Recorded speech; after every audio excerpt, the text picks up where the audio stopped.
오늘 이제 십계명을 살펴봅니다. 여러분, 십계명은 10계명으로 되어 있으니까 십계명이라 그러겠죠. 십계명은 크게 두 부분으로 나누는데 1계명부터 4계명까지는 주로 하나님에 관한 내용으로 되어 있고 5계명부터 이제 마지막 계명까지는 이웃사랑에 대한 중심으로 되어 있다 할 수가 있습니다.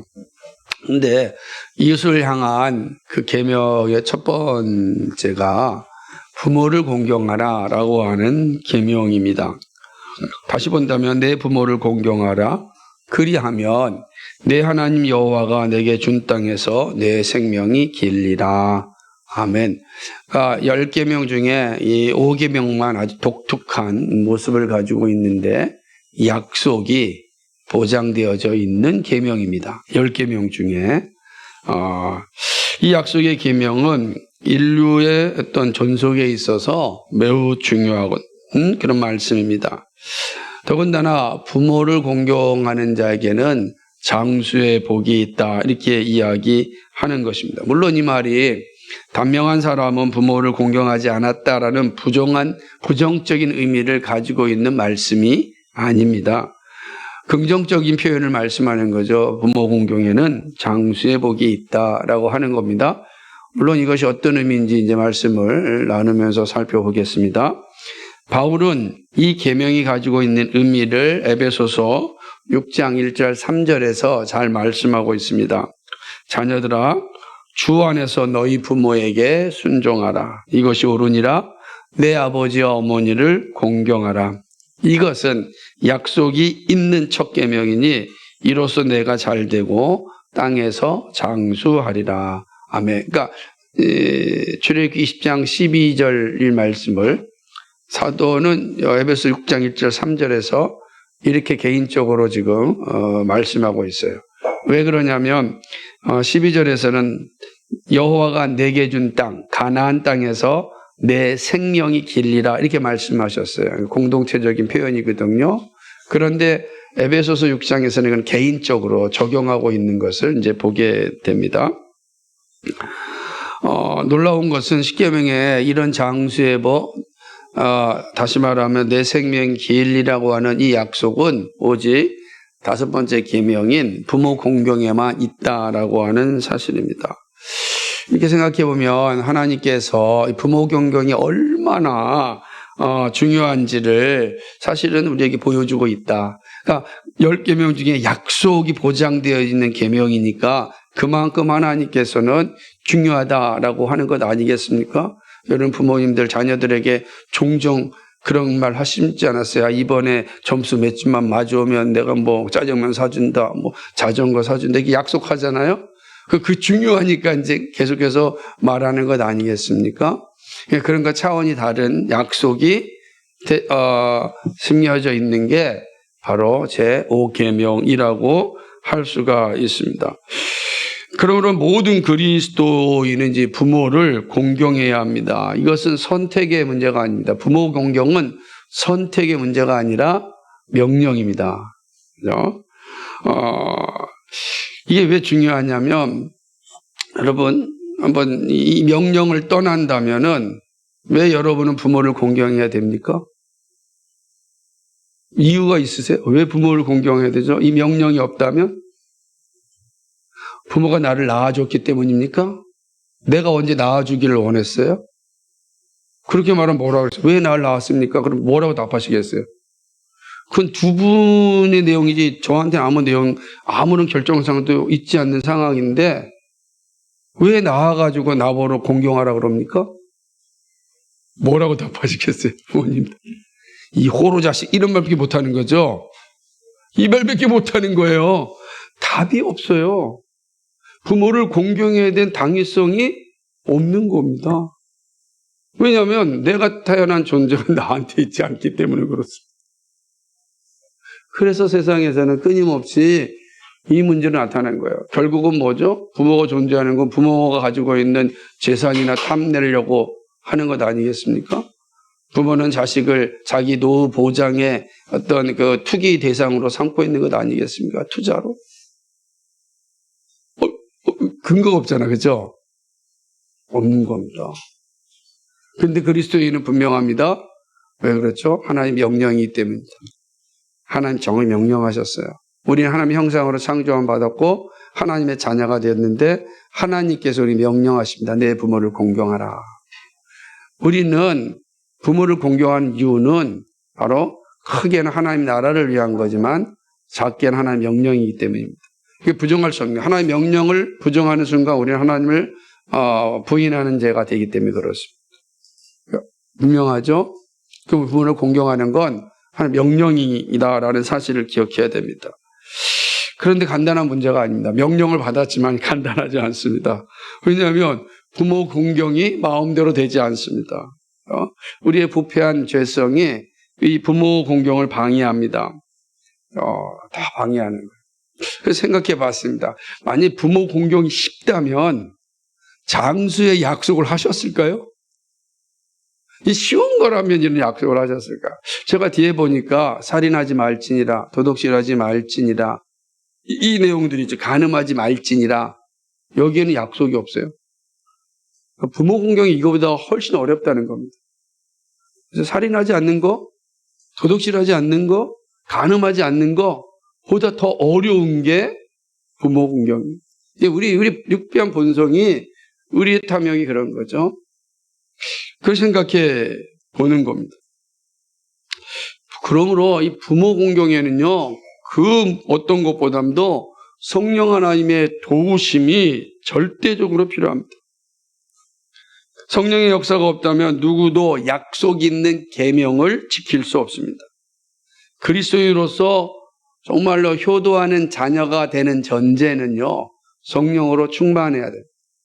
그러니까 내가 예수 믿고 성령 임재한 자로서 그 성령으로 충만할 때 우린 비로소 부모를 온전히 공경할 수 있습니다. 내 안에 그게 채워지는 겁니다. 왜 부모를 공경해야 됩니까? 하나님의 명령이니까. 하나님 왜 우리에게 명령을 주셨습니까? 우리 잘 되길 위해서. 명령을 주시고 우리를 정말 사랑하니까 우리에게 잘 되기 위해서 약속하신 겁니다. 그러니까 이건 하나님의 사랑이 가장 크게 나타난 거예요. 그렇다면 첫째로 부모를 공경한다는 의미가 무엇인지 한번 생각해 보고자 합니다. 오늘 이 말씀에서 공경하다라고 하는 이 단어, 즉 히브리어 단어는 카바드라고 하는 그런 단어입니다. 근데 이 카바드라고 하는 단어의 의미는 무겁다, 명예스럽다, 영광스럽다. 첫 번째 무겁다라는 의미를 가지고 있는, 무겁다, 부모를 무겁게 여겨라, 이런 뜻인가요? 근데 이게 이제 일반적으로 사용할 때 그렇게 되는데, 요 단어가 사람에게 사용될 때, 사람 명성에 사용될 때는 확장된 의미로 쓰여지게 됩니다. 그게 이제 성경 곳곳에 나타나는 건데, 예를 들자면은 하나님을 영광스럽게 해라 할 때 그 영광스럽게 한다라는 단어가 카바드라는 단어가 좀 사용되기도 합니다. 그러니까 확장될 때는 사람의 어떤 명성이나 그가 가지고 있는 어떤 책임과 권위에 대해서 높여주는 표현을 되는 것이죠. 책임과 권위를 가진 위치에 있는 사람은 영광받을 만하다라는 뜻이 바로 이 카바드라고 하는 단어입니다. 자, 그러니까 이 말을 다시 한번 이제 오늘 말씀에 적용한다면, 부모를 공경하라는 말은 부모는 높은 책임과 권위를 가졌기에 그가 영광받기에 합당하다라는 의미입니다. 그러니까 부모를 공경해야 되는 이유가 여기에 있다는 거죠. 자, 정리한다면 부모 공경은, 부모는 사회를 위한 중요한 책임과 권위를 가지고 있으므로 존경하고 존중해야 한다는 의미입니다.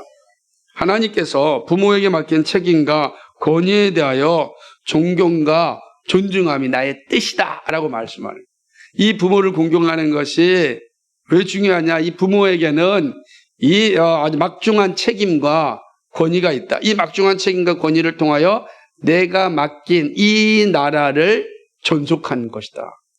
그러므로 이 부모를 영광스럽게 존중하고 존경하는 건 마땅하다, 이렇게 말씀하시는 겁니다. 그러니까 우리가 부모를 공경하는 이유가 여기 있죠. 부모님들이 가지고 있는 그 책임, 이루 말할 수 없습니다. 자녀를 낳으면서부터 양육하여, 그리고 본인의 생명이 끝날 때까지 책임이 끝나지 않습니다. 여러분, 부모는요, 한번 부모가 되는 순간 죽을 때까지 부모로 삽니다. 끝납니다. 그게 이제 그 부모의 책임이에요. 부모의 권위는 뭡니까? 그 자녀를 하나님의 사람으로 합당하게 키우는 겁니다. 이 사회에 해합되는 존재로 만드는 것이 아니라 이 사회를 아름답게 만드는 존재로 키워야 될 그런 권위가 있어요. 그게 되게 중요한 겁니다. 그 일들이 감당하는 거지. 이 부모의 책임과 권위에 저항하면 어떻게 되겠습니까? 그 가정이 망가질 것이고 그 사회가 망가지는 것입니다. 그러므로 자녀는 그 책임과 권위에 순종해야 됩니다. 하나님은 부모 공경이 얼마나 중요한지 아주 반복하여 말씀합니다. 이 출애굽기 이후에 레위기 20장 9절에서는요. 더욱더 하나님의 마음을 드러내십니다. 20장 9절에 보면 만일 잘 들으셔야 돼요. 누구든지 자기의 아버지나 어머니를 저주하는 자는 반드시 죽일지니 그가 자기의 아버지나 어머니를 저주하였은즉 그의 피가 자기에게로 돌아가리라. 아멘. 아멘 안 하시. 아멘. 이 되게 중요한 말씀이잖아요. 공경의 반대는 저주하는 일입니다. 저주는 불순종할 뿐만 아니라 부모님을 무시하는 태도를 의미합니다. 말과 행동으로 무시하는 것이 저주하는 일입니다. 이런 자를 반드시 죽이라고 말씀합니다. 자, 이 말씀이 오늘 시행된다면 우리 가운데 살아남을 사람이 몇 사람이나 될까요? 나는 살아남을 수 있다. 한번 손 한번. 우리 다 죽는 거예요. 그렇죠? 이게 얼마나 무서운 말이에요. 그러니까 이게 어려운 거예요. 그러니까 우리가 왜냐하면 내가 젊다고 부모님에게 함부로 대한 적이 얼마나 많습니까? 저를 돌아봐도 그렇습니다. 저를 돌아봐. 조금 안다고 무시했던 적도 많아요. 그러니까 여러분들 자녀들은 새로운 지식을 얻으니까 새로운 지식에 대한 충만함을 가지고 있지만 옛 지식은 갖고 있지 못하잖아요. 근데 맞아 새로운 지식이 최고인 줄 알고 새로운 지식을 습득하지 못한 부모를 향하여서 얼마나 우습게 합니까? 아이 그것도 몰라요. 그죠? 내가 밥 먹으러 갔는데 요즘은 다 키오스크가 있잖아요. 그러니까 이 말도 어려운 거예요. 카오스크라 그랬다 키오스크라 그랬다가 어려워요. 이게 어려운 거예요. 그랬더니 뒤에서 하는 말이 뭐 아이 모르면 좀 비켜서 하세요.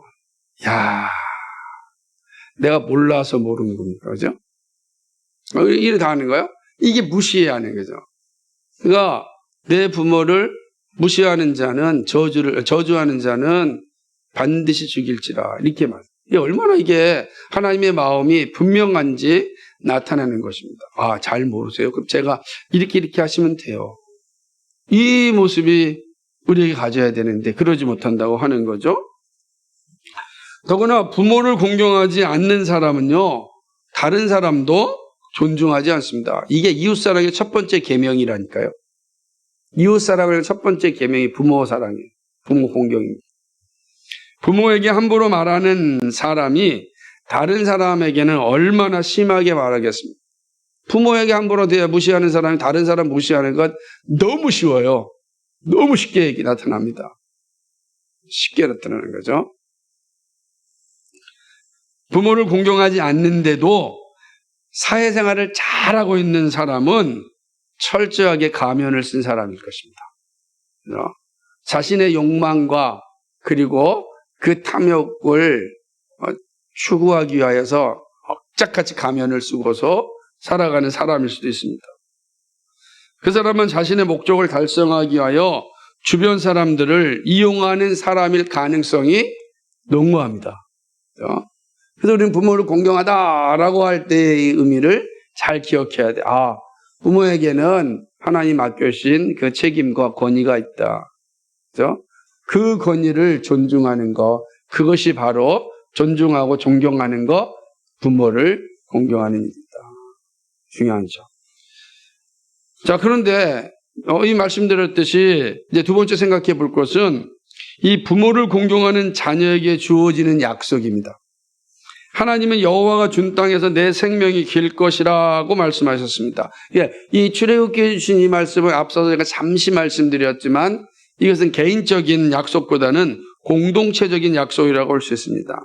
가나안 땅에서 하나님을 섬기는 일이 지속될 것이다. 이걸 약속합니다. 실제로 보게 되면 에스겔서에서 보게 되면 이스라엘 백성들이 망한 이유 중에 하나가 내 부모를 공경하지 않았기 때문이다라고 선언을 해요. 그러니까 이스라엘이 망하거든요. 그러니까 내 부모를 공경하지 않은 이유 중에 하나가 바로 나라가 망하는 사건이죠. 그거 생각해 본다면 오늘 이게 출애굽기 20장 12절에서 이야기한 것도 공동체적인 멸망도 정말로 부모를 공경하지 않을 때 나타납니다. 그런 나라가 존재할 이유가 있겠습니까?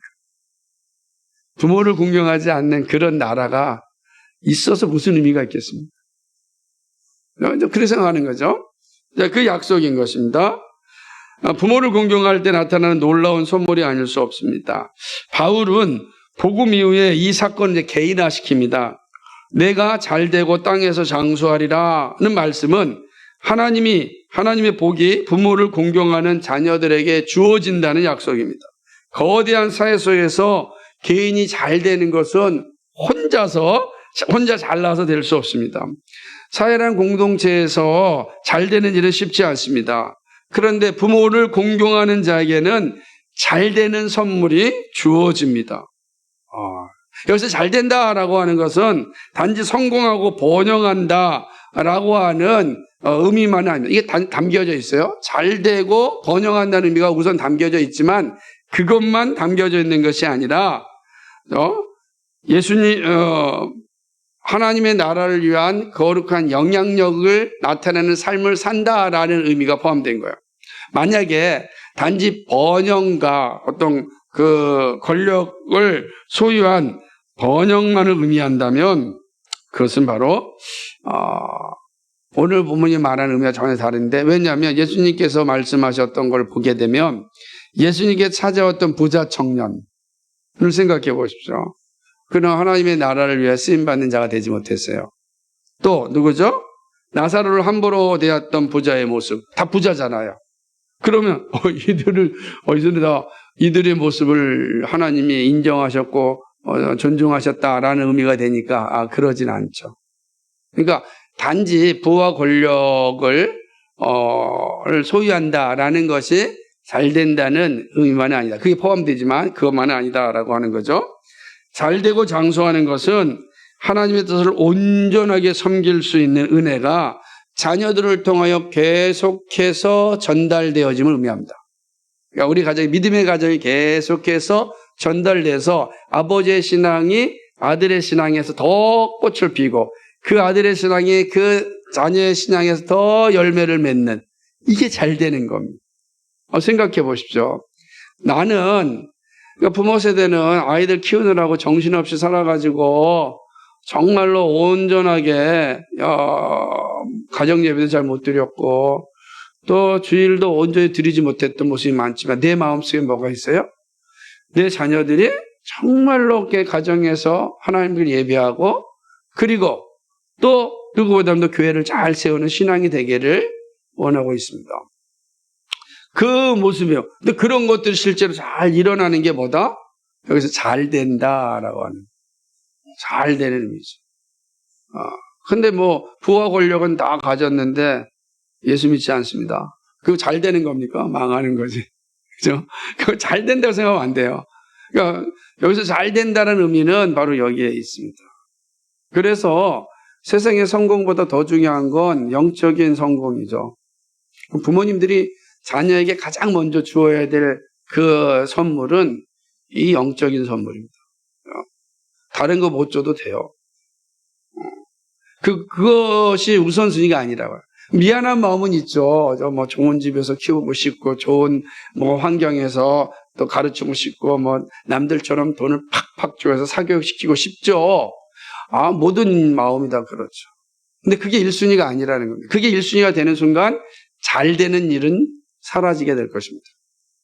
잘 되는 건 영적인 선물을 나눠주는 겁니다. 미안하지만 그러나 내가 너에게 그 어떤 것보다도 더 좋은 그 유산을 남겨주는 것. 그게 부모가 가진 책임이고 권위다라고 하는 거죠. 사회에서 영향력 있는 삶을 살게 하십니다. 작지만 큰 일을 감당하고 변방했지만 중심을 깨우는 일을 하게 합니다. 이게 잘 되는 삶입니다. 이 시작이 바로 부모 공경에 있습니다. 참신앙은 부모를 공경하는 기쁨을 가집니다. 이러한 아름다운 신앙이 우리 가운데 있기를 소망합니다. 시작하는 겁니다. 마지막 세 번째로 그럼 어떻게 하는 것이 부모를 공경하는 것인지 한번 생각해 봅시다. 우리가 부모 공경이 중요한는 알았습니다. 부모 공경은 공동체나 또 개인의 삶 속에서 약속이 있는 하나님의 명령입니다. 하나님이 이 약속을 보증하셨습니다. 근데 이 놀라운 선물을 우리가 어떻게 누릴까? 첫 번째는요, 공경과 존중은 순종을 의미합니다. 이게 순종 안에 이게 다 포함되는 건데, 바울은 자녀들아 주 안에서 순종하라고 하였습니다. 순종이 부모를 공경하고 존중하는 자세입니다. 부모에게 순종하는 것이 하나님이 부여하신 책임과 권위에 순종하는 겁니다. 그러니까 우리가 부모를 순종한다는 건 하나님께서 부모에게 맡기신 그 책임, 그리고 그 권위에 순종하는 것입니다. 부모의 독재에 순종하라는 것이 아니라 그 하나님이 주신 그 책임과 권위에 순종하는 것입니다. 부모는 자녀를 낳고 양육할 수 있는 책임과 권위를 주셨습니다.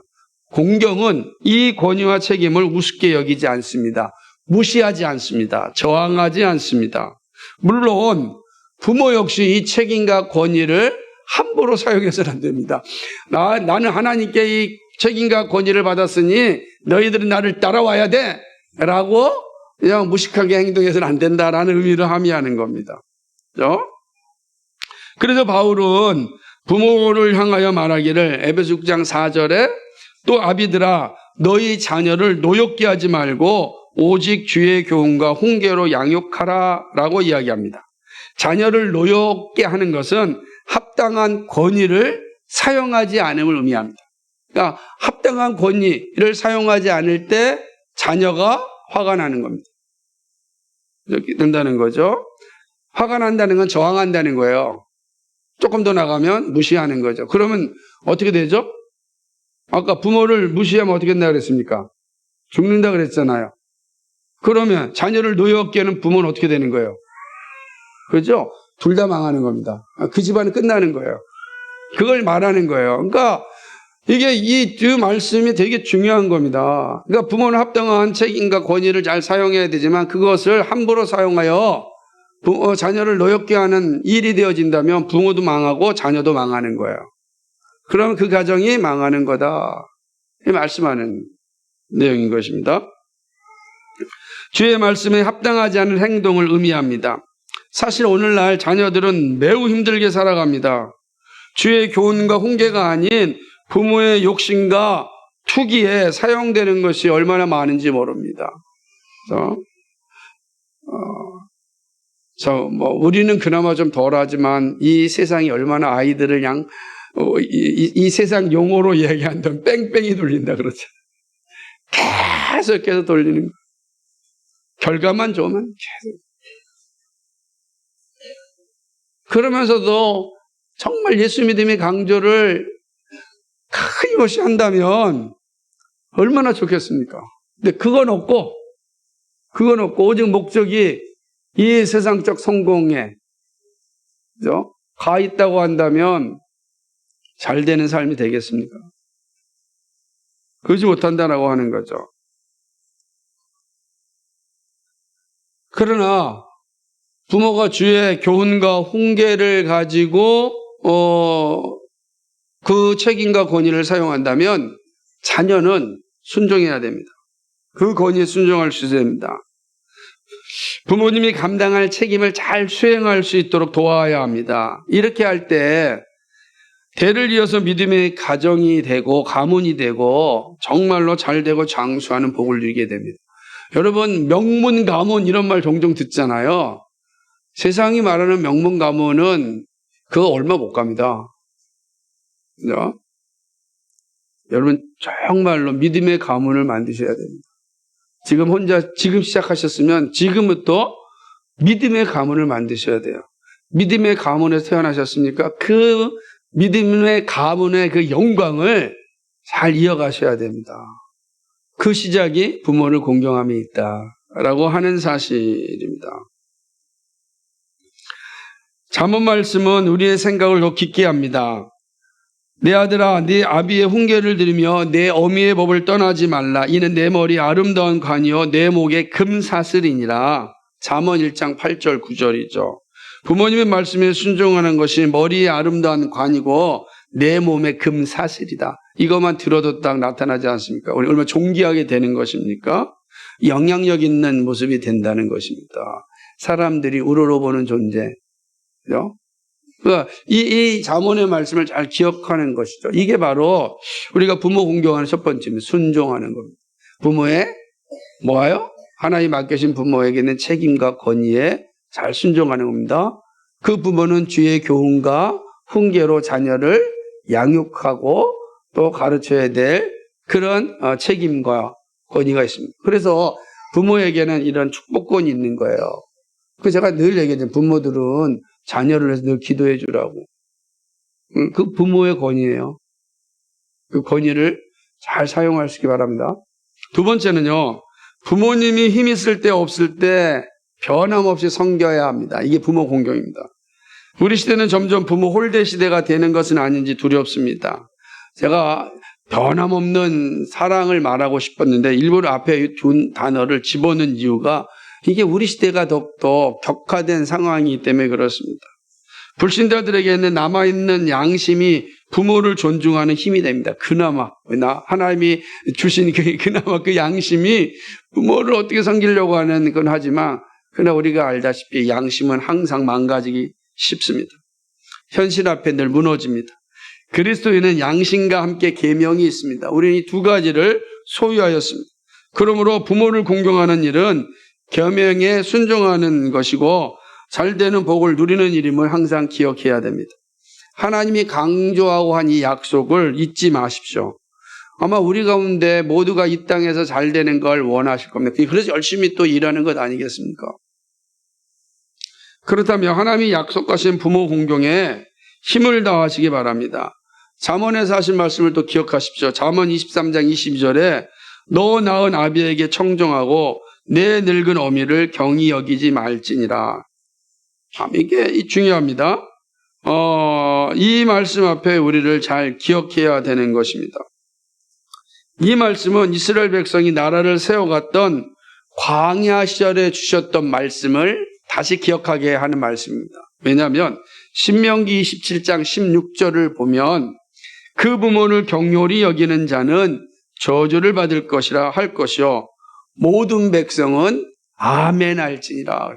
그래서 이스라엘 백성들이 다 모여서 내 부모를 경홀히 여기는 자는 저주를 받을 것이다. 모든 백성이 아멘으로 화답했습니다. 잠언이 다시금 합니다. 너 나이 아비에게 청종하고 내 늙은 어미를 경히 여기지 말지니라. 왜 그럴까요? 젊은 부모에게 아이들이 듣지 않고 또 함부로 대하는 일은 없죠. 제가 여러분 봐도 여기 청년들 봐도 어렸을 때 얼마나 부모 말을 잘 듣고 땡깡을 부려도 부모가 그만 그러면 다 멈추고 다 그랬어요. 근데 지금 그럽니까? 지금 그러지 않잖아요. 내 생각이 얼마나 강한데 그거 엄마 몰라서 하는 소리야 이러잖아요. 그럴 수 있죠. 모르니까 그렇게 말할 수 있는 건 맞습니다. 그런데 뭐 하지 말라고요? 경솔히 대하지 말라는 겁니다. 왜냐하면 하나님께서 부모에게 주신 지혜가 있어요. 그 지혜를 경히 여기지 마십시오.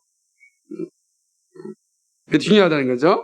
그래서 우리는 부모님이 힘이 있을 때 없을 때 변함없이 잘 섬기는 게 필요합니다. 젊을 때도 마찬가지고 나이가 들었을 때도 잘 섬기는 게 이게 바로 부모를 공경하는 자세. 마지막 세 번째는요. 그게 중요합니다. 이 부모 공경한다고 해서 이게 되게 중요합니다. 부모가 예수님의 자리를 차지하지 않습니다. 그러니까 부모 공경이 너무 중요한 건 분명하지만 예수님의 자리를 차지하지 않습니다. 예수님은 누구보다도 부모 공경의 중요성을 잘 알고 있었습니다. 하지만 부모는 예배의 대상이 아님을 또 분명하게 말씀하셨습니다.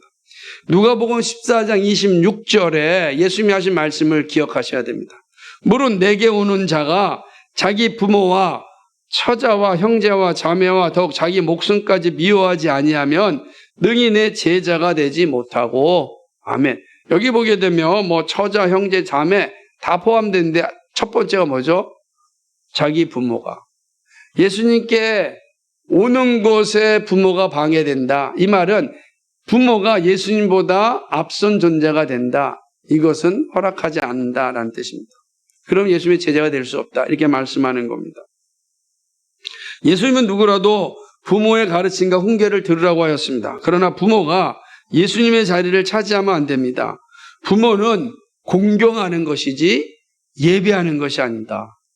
오직 예수님은 예배하는 것입니다. 그리고 부모는 공경하는 겁니다. 부모 하나님이 주신 그 책임과 권위에 우리가 존중하고 존경하는 것입니다. 그러나 부모는 경배의 대상이 아닙니다. 오직 우리의 예배의 대상은 예수 그리스도다라고 하는 사실입니다. 이것은 돌아가신 뒤에도 동일합니다. 그래서 조상을 예배하지 않습니다. 우리는 돌아가신 뒤에도 우리 부모님을 공경해야 됩니다. 존중해야 됩니다. 그죠? 기억해야 됩니다. 우리와 함께했던 아름다운 시간을 생각하는 것 매우 중요합니다. 그런데 예배하지 않습니다. 이 차이가 분명합니다. 살아서도 죽어서도 부모는 공경의 대상이지 예배의 대상이 아니다. 예수님 분명히 말씀하셨어요. 우리 잘 기억해야 되는 것입니다. 그러기에 바울은 주 안에서 순종하라고 하였습니다. 이 말에는 지혜가 참으로 필요합니다. 어린 시절에는 부모의 말에 절대적으로 순종해야 됩니다. 신앙의 모습도 마찬가지입니다. 하지만 성인이 되면 이제 여러분은 주 안에서 순종해야 됩니다. 이 말씀은 어린 시절에는 내가 온전한 신앙을 갖지 못했을 때 부모가 너 교회 가지 마 했을 때 뭐 안 올 수 있습니다. 순종할 수 있습니다. 그러나 내 신앙이 분명하게 세워진다고 한다면 이제는 주 안에서 순종해야 된다 라고 하는 겁니다. 이게 매우 중요한 것이죠. 왜 그러냐면 부모가 예수님의 자리를 차지하면 안 되기 때문입니다. 그래서 믿지 않는 부모에 대하여 더욱 힘을 다하여 기도하고 전도해야 합니다. 제가 어린 시절에 저희 아버지 예수님 믿지 않을 때 술 먹고 들어오면 아주 그냥 우리를 잠도 못 재우고 계속 말을 하니까 힘들고 지치고 저희 어머니를 얼마나 괴롭게 했는지 몰라요. 그래서 어린 시절에 제 마음속에 우리 아버지도 그러니까 할머니에 의하여서 유아세례를 받았다고 했는데 유아세례를 받았는데 어떻게 저렇게 세상에 가서 참 속이 많이 상한 거죠. 저는 어린 시절부터 이제 목사가 되겠다고 이제 서원을 했으니까 5살부터 제가 목사가 된다 그랬거든요. 그러니까 이제 근데 우리 아버지가 저렇게 예수 믿지 않으니까 그래서 제가 어릴 적에는 그 술 먹고 들어와서 자고 있고 하여튼 그냥 집안을 엉망진창으로 만들어 놓으면 그래도 옛날 부모님들은 자신 만만하잖아요. 자기 무슨 죄가 있냐고 막 이렇게. 그럼 제가 정말 그 다리 붙잡고 기도 많이 했어요. 예수님 믿게 해주십시오. 정말 믿지 않는 부모를 향해서 우리가 할 수 있는, 자녀가 할 수 있는 일은 기도입니다. 여러분, 기도보다 앞서면 안 돼요. 뭐 부모님과 함께하는 시간, 사랑하는 시간, 섬기는 시간 되게 중요합니다. 반드시 해야 되는데 그 전에 뭐가 있어야 돼요? 기도가 있어야 돼요. 부모를 위한 기도가 우선돼야 돼요. 내 사랑하는 부모님인데 기도가 먼저 있어야 되죠. 그러니까 기도해야 돼요. 여러분이 어버이날 때 부모님 만나러 가기 전에 뭐 해야 돼요? 기도해야 돼요. 그리고 뭐 해야 돼요? 좋은 선물 왕창 사주셔야 돼요. 근데 기도하지 않고 사주는 선물은 의미가 없어요. 그러니까 여러분 기도하고 그냥 할 수 있는 거 다 사주셔야 돼요.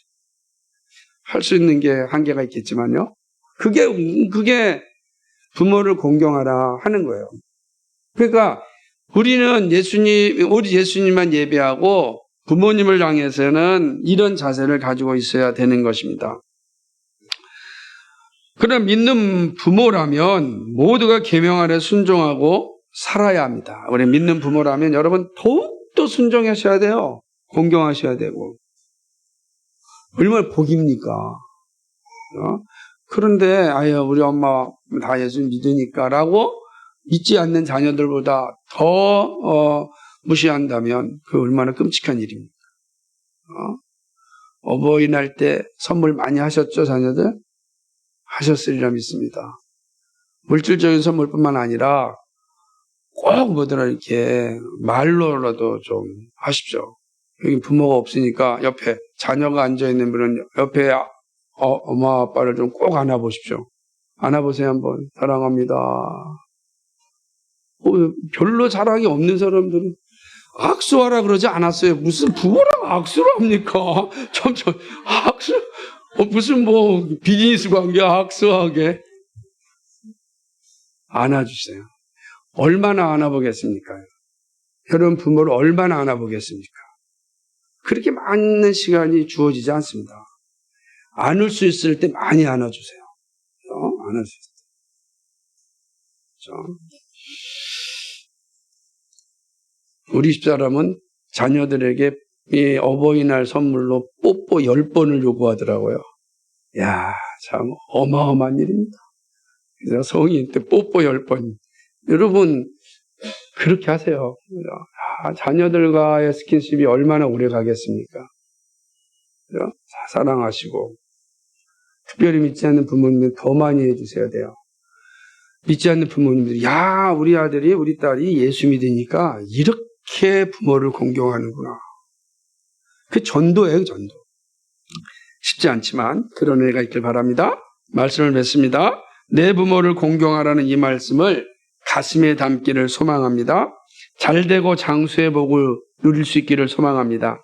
하나님의 뜻을 이 땅 가운데 정말 마음껏 펼칠 수 있는 믿음이 되기를 바랍니다. 부모의 교훈과 훈계를 가볍게 여기지 마시고 반드시 들을 수 있기를 바랍니다. 성인이 되었다면 더욱더 지혜로워야 합니다. 여러분, 성인이 된 여러분, 혹시 부모의 생각이 내 생각에 합당하지 않다고 여겨질 때 그 자리에서 무시하지 마시기 바랍니다. 그렇죠?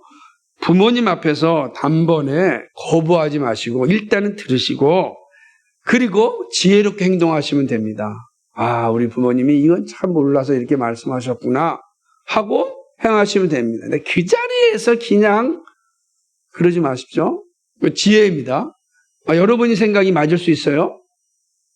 저는 여러분이 더 많이 배웠다고 생각하니까 인정합니다. 그런데 그럼에도 불구하고 지혜가 필요합니다. 경히 여기지 말라는 겁니다. 부모들은 자녀를 노엽게 하는 행위를 조심해야 됩니다. 예수님의 자리에 부모가 올라가려고 생각하시면 안 됩니다. 여러분은 자녀들이 예수님을 경배하는 일에 가장 힘쓸 수 있도록 여러분 도와야 됩니다. 그것이 부모의 자리를 잘 지키는 일입니다. 잘 지켜야 합니다. 하나님이 주신 책임과 권위를 바르게 사용하되 예수님보다 앞서면 안 됩니다. 그러니까 자녀들이 예수님을 더욱더 잘 섬길 수 있도록 하는 것이 부모의 책임과 권위입니다. 이 사실을 잃어버리면 부모가 예수님의 자리를 빼앗고 경배의 대상이 됩니다. 이거는 정말 끔찍한 일이 아닙니까? 그런데 안타까운 거는 이런 일들이 빈번히 일어납니다. 그래서 부모들은 정신 차리고 경계해야 됩니다. 여러분 부모가 긴장되는 게 책임과 권위가 있으니까 정신 바짝 차려야 돼요. 그렇죠? 우리는 부모이든지 자녀입니다. 이것에서 벗어나는 사람은 없습니다. 그래서 주님이 강조하신 이유가 여기에 있는 것입니다. 5계명의 말씀을 정말로 삶에서 살아냄으로써 주님이 약속하신 복을 정말 충만하게 받는 그런 하나님의 자녀들 되기를 주님의 이름으로 축복합니다. 기도하겠습니다. 거룩하신 하나님 아버지 고맙고 감사합니다.